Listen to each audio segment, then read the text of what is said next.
Hi, you're listening to the Content Sales Podcast, the show all about how to create content to attract, convert, and keep your ideal clients. Welcome to episode 252. I'm Suzi Dafnis, and my co-host Michelle Falzon is here with me. Hey, Michelle, how are you? Hey, Suzi, I am doing great as we record our last episode for the year. Can you believe it? And it's kind of mind-boggling. Another year has passed us by, and I have to have a bit of a giggle because when we decided to take on the topic of today's show, we even said to each other, hey, this is something we've got a fair bit to say about. And it turns out we weren't wrong. We actually had so much to say we could not fit it into one episode. Yes, and it's so unlike us to underestimate how long something might take or to have lots of words to say about something. That's right. So the topic is how to put together and present a winning proposal.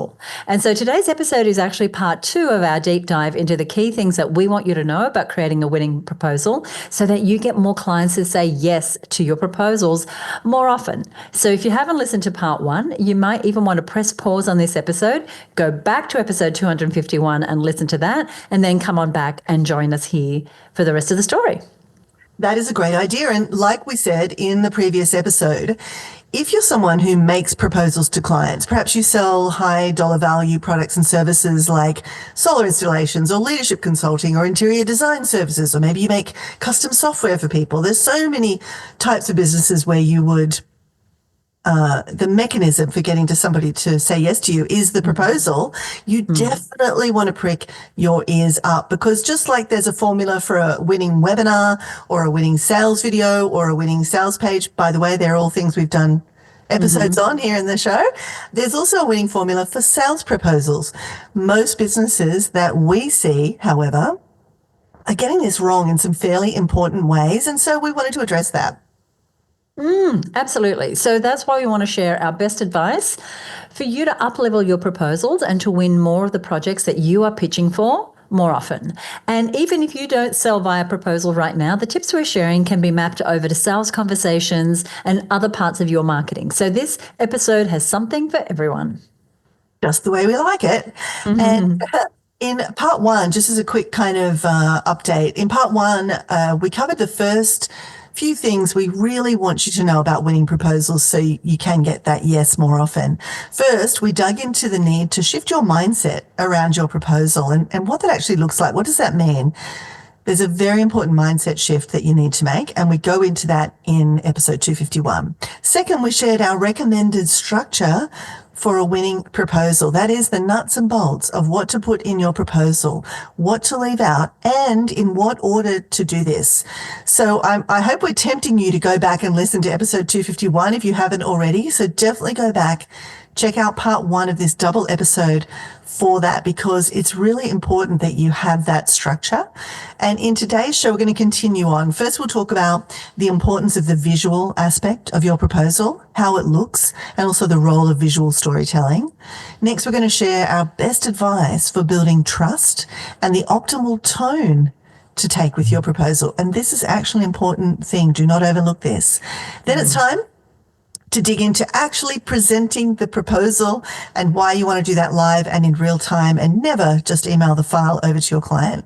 And finally, we've got some tips for making sure your offer is crystal clear and that you've reduced any of the barriers to someone buying from you. And because we want to make this even more powerful for you, we've got a free download, and that download summarizes the winning proposal framework for you. And you can get that in the show notes for part 1 and for this episode as well, part 2.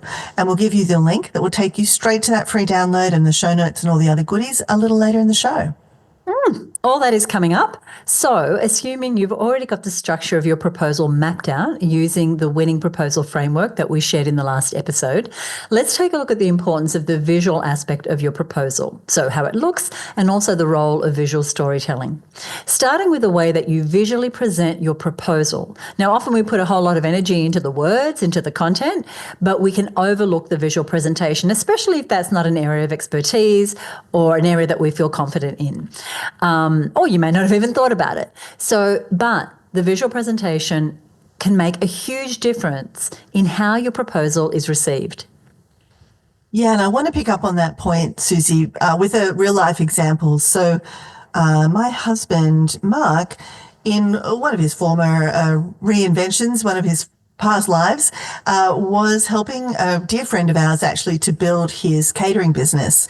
And so Mark had kind of been coaching and mentoring with him, and then finally came in on kind of a full-time basis for a couple of years actually to really build that business.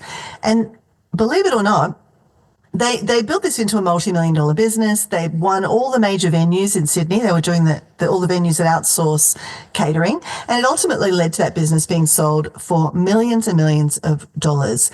And the one thing, I mean, obviously they had great food and great team and all of those things. But the thing that really made the difference, because a lot of caterers in Sydney had great food and great team, the thing that helped them actually win all these major venues and become this incredible force in catering in Sydney, which is where it was based, was exactly what you're saying, Suzi, highly visual proposals. So up until that time, caterers were just kind of putting in a text-based, very bland proposal. And Mark comes from, as do I, an advertising background.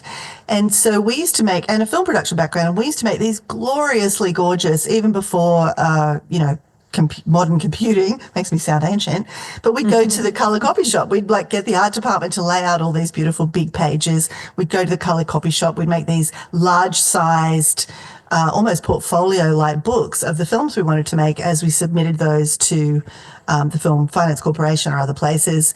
We also would make beautiful documents for when we were pitching to our clients, our advertising clients. And so Mark just took that mentality into catering, and if nobody else was doing it. And so they were walking into these pitches, say at the Australian Museum, for example, and just blowing everybody out of the water because the impression was these people are just doing it so much better and so differently. And they were, but their proposals really spoke to that. They were highly visual. They were beautiful. They were creative. They attracted attention. I love that story. And I think it brings actually a point to mind that I want to make is that we can have the best products, the best services, the best words, but if we are not presenting it in a way where it's easily digestible, where it's got that factor where people are like, okay, wow, they're really standing out. They really know what they're doing. They're doing things differently and making them compelling, then we're going to miss the mark. And when it comes to your proposals, the visuals, as we're saying, is so important, and less is more. So a clean, really visually appealing layout, it helps prevent the person being overwhelmed. Then when you're thinking about the content, you want to use short paragraphs, bullet points, lots of white space to guide the reader's eye and to make it easy to scan. And one of our masterminders, Michelle and I run a 12-month mastermind, had a densely packed proposal, and when she put it forward for feedback, and getting feedback from us is part of the value of the mastermind, we suggested that she break it up into sections with plenty of breathing room. And this simple change made it feel so much easier to read and digest what was really important information, but which would have been lost based on the old layout. So create more white space in your design. And if that's a term you're not familiar with, just imagine it. Looking at something where there's a lot of white space, a lot of breathing room. And if you're presenting your proposal on a slide deck instead of, say, in a document form, it's important that you limit the amount of information per slide. You want to build content gradually rather than cramming too much information onto one slide, for example. Instead of doing that, use a sequence of slides to reveal content as you go. This can really help the client stay engaged and focused on each point. And you want to use visuals to tell a story. So think of the proposal like telling your clients a story rather than showing them the whole plot at once. Now, this approach keeps the client's attention on what is most important in the moment, and it prevents them from feeling overloaded. And this point is going to become even more relevant as we talk to you a little later about what Michelle hinted at, which is how to present the proposal. Let's not forget about your brand alignment. Does your proposal look like it's come from you? Does it give value to your brand? Is it up to standard? Does it look like it's coming from your business? Now, if your brand is warm and personal, then you want to reflect that. You don't want this disconnection with a really stuck, stayed kind of visual if that's not who you are. And so, for example, one of our other masterminders swapped out what was a generic stock image for a photo of herself. And doing that instantly made her proposal feel far more personable and far more authentic. Yeah, that is such a great example, Susie. And I was just sitting here as you were saying all of that, like, especially because we're printing these proposals out, maybe, but maybe if they're digital or maybe it's a slide deck. It's not like we have to save paper and try and fit as many words as possible onto three Right. sheets of paper. And letting those words spread out like you're suggesting, it does give everything room to breathe, and people can see what's on a page when there's just a few things versus lots and lots of things. So I absolutely love that point. And every visual element from colors to images really should reflect your brand's tone and style. And this is a point that gets a little lost with proposals. I think we just think, well, it's just a Word document. I'm just going to maybe slap it on some letterhead and there, voila, there's my brand. But you want to convey your brand, your values, and your personality in your proposal, just like Susie gave you that great example then. So, photos, color, imagery. If you can show something, like if you say we're an award-winning advertising agency or our software just won this award, like show a photo of you guys holding the award, because that is the kind of visual element that really evokes people's attention and they get the point. But they might have missed it if it was one line on a very crowded page. Because here's the thing, if the client doesn't resonate with your brand, with your values, it's better to know that now at the proposal stage. And so go for it. Reflect your personality in the language, in the images. Let them know who they're dealing with, because those people that love you and are for you and are your right client are going to be turned on by that. And those that might be turned off by that, maybe it's good to know it now versus getting down the track with them and realizing these are not my people. And speaking of tone, this is a good time to shift to the next big idea we wanted to discuss, and that is how you can build trust with the right language and tone in your proposal.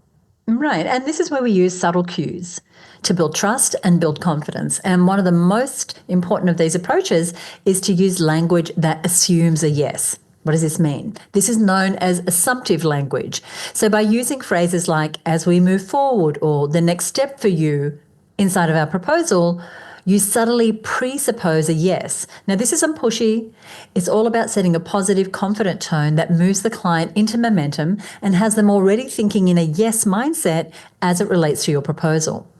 When we share this with our masterminders, they report that it shifts the whole feeling of their proposal. So instead of saying something like, if you decide to proceed, you can instead say, once we get started. And you can hear that it creates a natural sense of momentum and makes the process feel like an open question and more like a fait accompli. Yes, I love that. And you can sort of hear in what Susie's saying there how tentative that other language is. Oh, if you decide to proceed, whereas if you step onto the front foot and make that more positive language, you're starting to really condition your audience towards that forward motion. So once we get started, once we get your confirmation of the go ahead, these are all very positive phrases that you want to be adding into your language. And don't overlook the call to action. Now, the call to action is as it says. What are you calling them to do next? They've got your proposal. What is the very next thing they need to do? You can't just assume they know it. This sort of sounds like marketing 101, but Susie, I know both of us have sort of talked about this in the past. You look at an email sequence or a proposal and it's not there. The call to action is kind of missing. Mm-hmm. Yeah. So you want to make it as straightforward. You want to be crystal clear on what it is when you're writing a proposal. What is the very next thing you want them to do? And make it straightforward. Don't make this hard. So for example, simply click accept to get started. Might be a call to action, a phrase you have. And there's the link to accept the proposal. So for example, if you're submitting it electronically and they can click on the actual document that you've provided, they can click that and go through to whatever your online approval process is. Or it might be sign below to secure your spot. You see how that is incredibly clear. Sign that and that's going to secure your spot.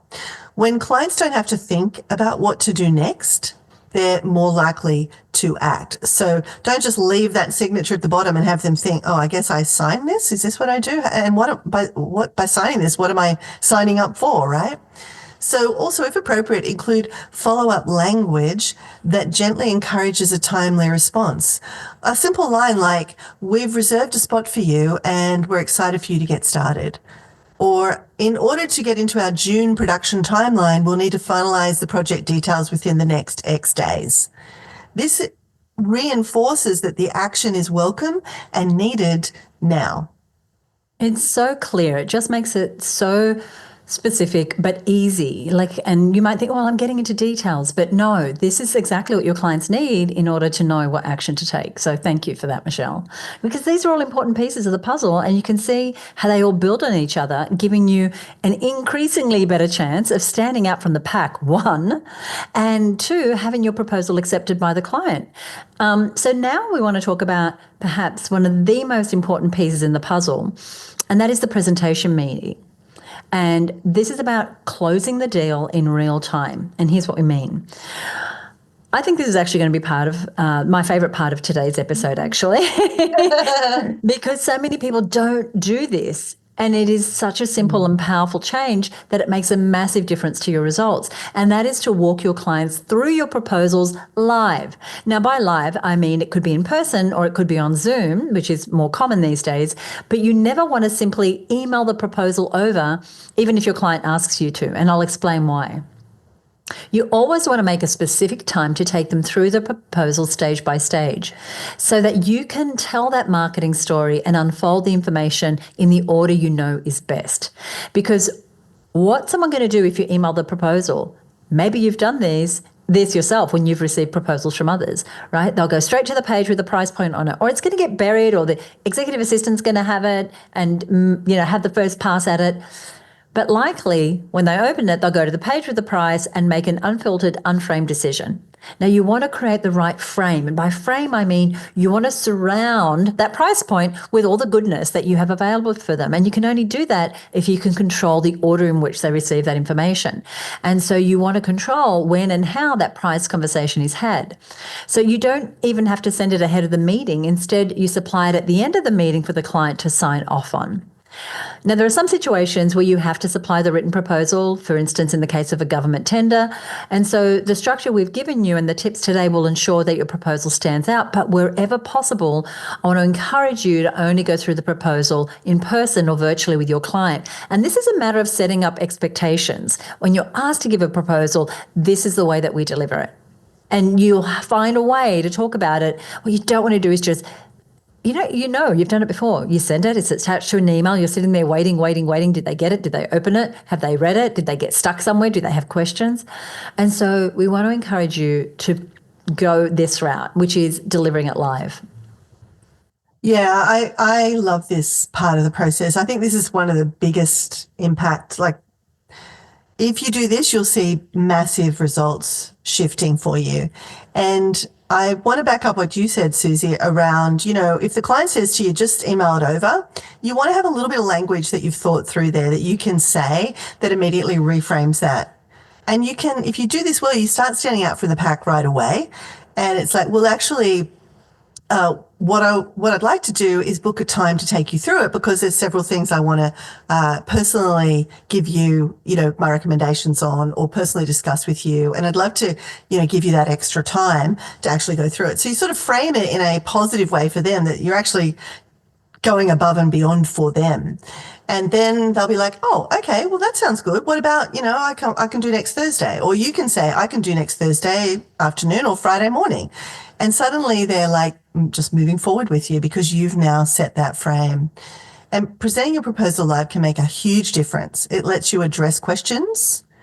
It lets you reinforce key points. And you're also, and Suzi, I think this is the best part of it, you're observing the client's reaction in real time. Yeah, absolutely. Right. Yeah, and you can just pick it up. There's those visual cues. They're maybe shifting in their seat, or they're going, oh, their eyebrows are going up. They really love that bit. And one masterminder, because again, we're just referring to the women that are in our mastermind, we're always helping them with things like this. In fact, that's where this episode idea came from. We realized how much of an important part of the content marketing landscape the proposal is, and how underspoken about it is. And one masterminder told us how during her live presentation, so she took our advice, she presented the proposal live, she noticed that her client hesitated on the price section. And because she was there, she could pause and ask some additional questions, ask sort of dig around in those objections and start to help them feel better about the price. Presenting live gives you that flexibility to answer questions as they come up and to keep the client engaged. They might have misunderstood something completely and base their whole decision on that. And it's not even how, that's not what you were saying. So during the presentation, use questions to increase buy-in. For example, you might share the scope of the project with them and say, does this align with what you were envisioning?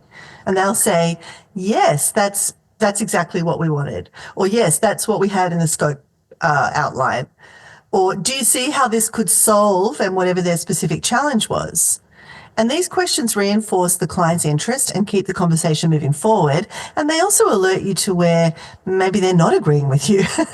And you want to be ready to handle those objections. If a client brings up an objection or an issue or, well, I'm not so sure about that, you want to address it in a respectful manner, but also in a proactive way. Don't hide into your shell and go, oh, they don't love me, this is all going to pot. You want to kind of say, oh, that's interesting, tell me more about that. Or, oh, okay, I understand. Let me tell you about a client I had who had this same situation and how this particular aspect of the project that we're covering here really solved that before it became a problem. So, for example, if they're concerned about budget, you might offer an entry-level diagnostic option. Maybe they're like, oh, this is kind of a lot. We could say, well, maybe we just do this first part first. And it keeps the door open then without compromising on the value of your main offer.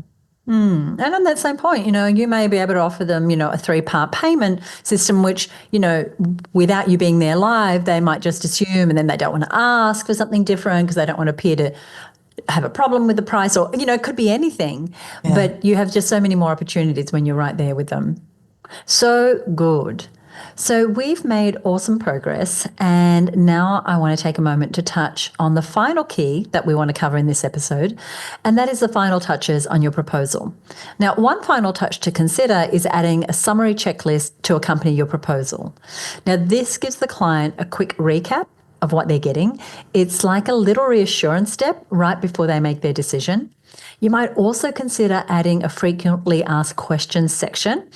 An FAQ section can be awesome for addressing potential hesitations, and you can actually alter them. Like, I'm not suggesting you have a cut and paste FAQs, but there might be FAQs that you can word that speak specifically to what this client is trying to achieve. And so it addresses them either in the meeting when you first go through them with your client, or after the meeting, especially if you're in the situation where the person you presented can't make the actual decision on their own and has to discuss it with a business partner or board or manager. Those FAQs will be really valuable. And one of our masterminders added questions like, what if I have additional questions? Or how do we get started after approval? And it's preemptive, and it clears up doubts and helps really streamline that decision process. Yeah, I love that. And, that FAQ, going through them on the call, it just brings up all the things that they might, like you said, not want to mention, but it's clouding their mind.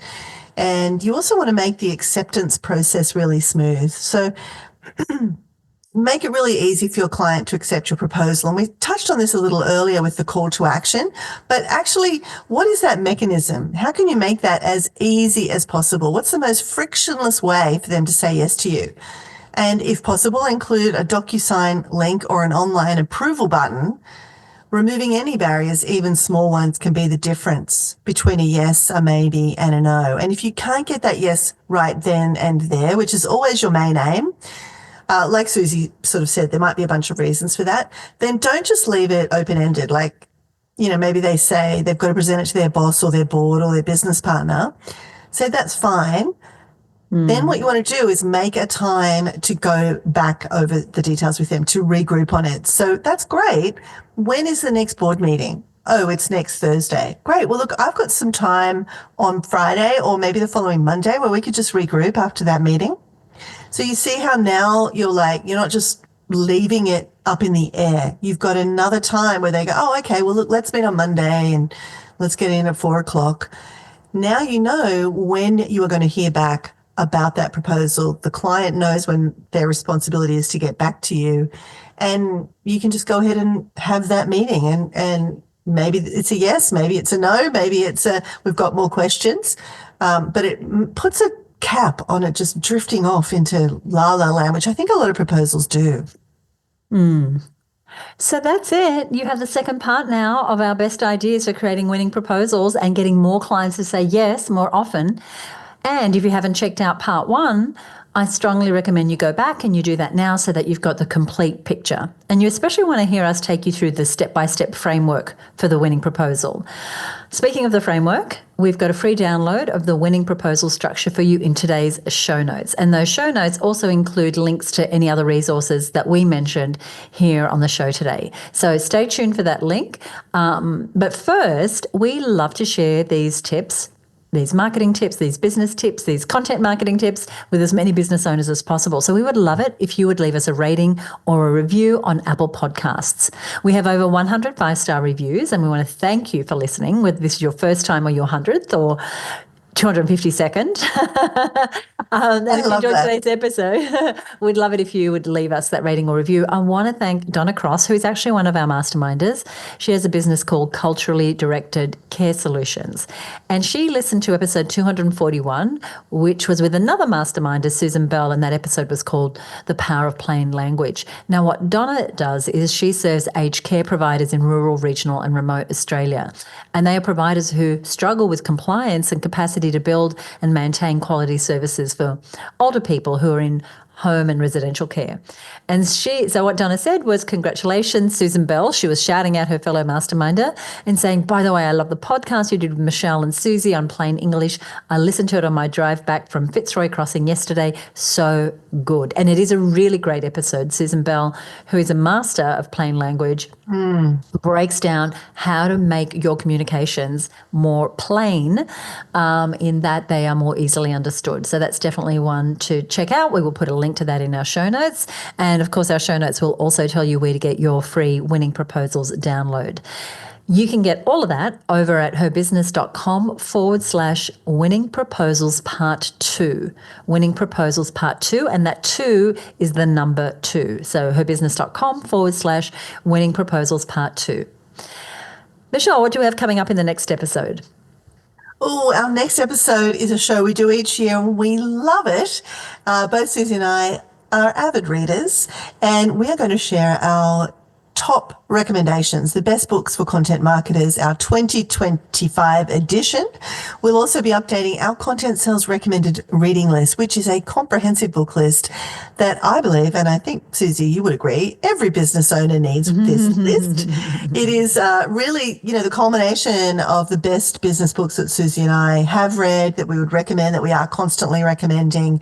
And every year we add more to it as we read and learn more good things about content marketing and some stuff that goes around that as well, general business, and also a bit of personal development, because so much of our content marketing is about how we're showing up as a person and what we think our own boundaries are. So we're going to get into all of our picks for 2025. So stay tuned to find out what Suzi and I have nominated as our best book recommendations.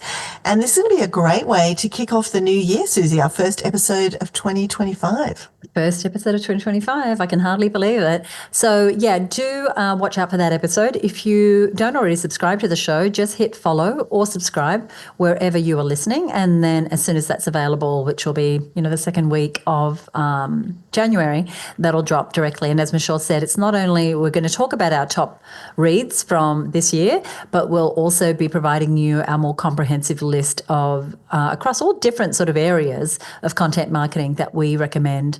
And we kind of shortcut the process of finding good books for you. So that's coming up 2 weeks from now. Michelle, anything you want to say before we go? If you have not yet checked out episode 251, the sister episode to this, it's actually part 1 of this, just roll on over there right now. If you're driving or you're on a walk or you're cleaning the house or in the many myriad ways people listen to this show, go back and listen to 251 right now. It'll fill in some of the missing pieces and especially give you the structure for a winning proposal. Thank you, Michelle. Thank you for listening. We'll see you next time right here on the Content Sales Podcast. Bye for now.